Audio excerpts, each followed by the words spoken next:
Jonathan was furious. To anyone in the Lawrence family, the company's shares were much more important than life itself. How could he possibly give the share to an outsider? Later that day, Jonathan called Alexander to his study. The two of them stayed inside for a long time. No one knew what they were talking about.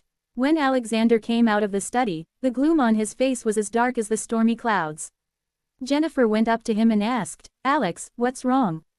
"What's wrong? You better ask your dear daughter and ask yourself how you taught her over the years."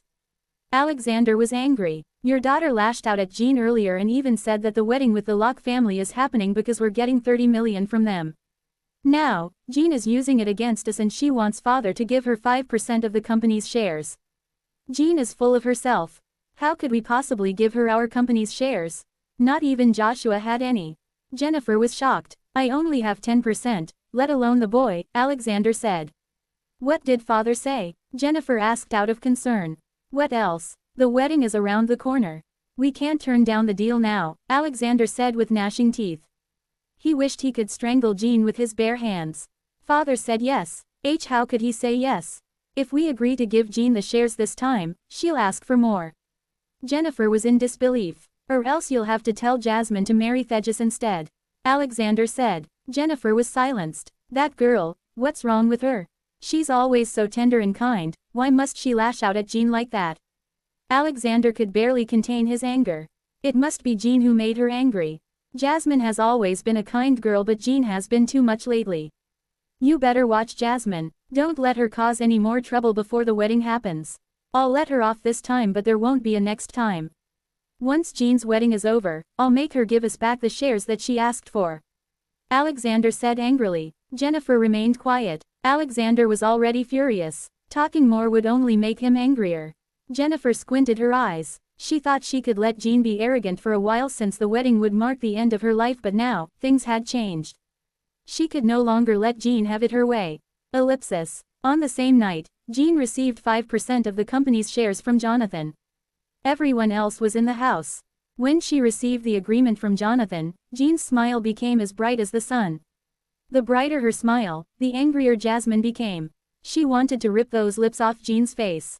She strongly believed it was all Jean's evil plans. Jean agreed to come back to marry Thegis just so she could erect an image of an obedient girl but she was planning something in the dark. Jasmine suspected that Jean was using her in the dark and lured her to reveal the truth. With that, Jean would have the leverage to negotiate with Jonathan. Jasmine pressed her lips tightly. "Jean, I want you to know the shares aren't given to you without a cost," Jonathan voiced his threats.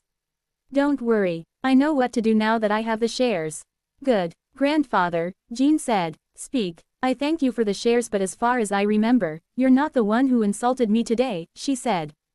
"Jean, don't you push it. Don't get over yourself." Jonathan showed an inconceivable look.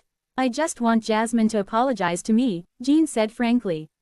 Jasmine was already feeling aggrieved after what had happened and now, Jean wanted her to apologize. "What Jasmine said hurt me," Jean said. Jonathan wore a cold look. "Or, do you think Jasmine has the right to simply insult me?" "Jasmine, apologize to your sister," Jonathan commanded. Jasmine was going crazy. She did not know why she must apologize to Jean.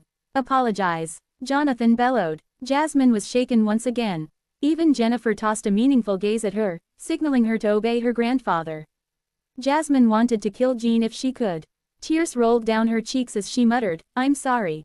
Jean raised a brow. "What did you say? I didn't hear you. You're too soft." Jasmine glared at Jean but Jean simply smiled at her. Jasmine clenched her teeth and shouted, "I'm sorry." Jean widened her smile. "It's okay." Jasmine continued to glare at Jean. She had never felt so aggrieved in her life before. "A little advice, Jasmine. As someone from a wealthy family, you must know what you should say and what you shouldn't. Try to understand that or else when you go out, people will think that you lack the education, though it's true." Jean paused for a moment. She then added, "On second thought, you're not exactly a princess, at most a peasant who has gotten power. I guess the high society is a little more tolerant to peasants." Jean, Jasmine could barely control her anger. It was her mother who held her back. "Shut it," Jennifer said. "Mom," Jasmine stared at her mother. She could no longer endure the insults from Jean. Jennifer held Jasmine back and showed a smile at Jonathan. "Dad, I'll take Jasmine back to her room." Jonathan nodded with a bitter look. Jean watched as Jennifer took Jasmine away. She then said, "Grandfather, father, I'll be going as well." Jonathan hummed a reply. Jean left the study and returned to her room. George was playing on his computer. His fingers were moving across the keyboard nimbly and swiftly. Jean did not disturb her son's work. She sat on the armchair in a delighted mood and pulled out her phone to scroll through the news of Southampton. Fourth Master Swan's news was still trending since morning. It seemed like the people of this city were very interested in the man. She had a few scrolls before her phone rang. She had no idea how many times Monica had to call her in a day. "Monica." It was a little noisy on the other side of the phone. Monica said, "Jean, holy sh*t." Monica was never a lady.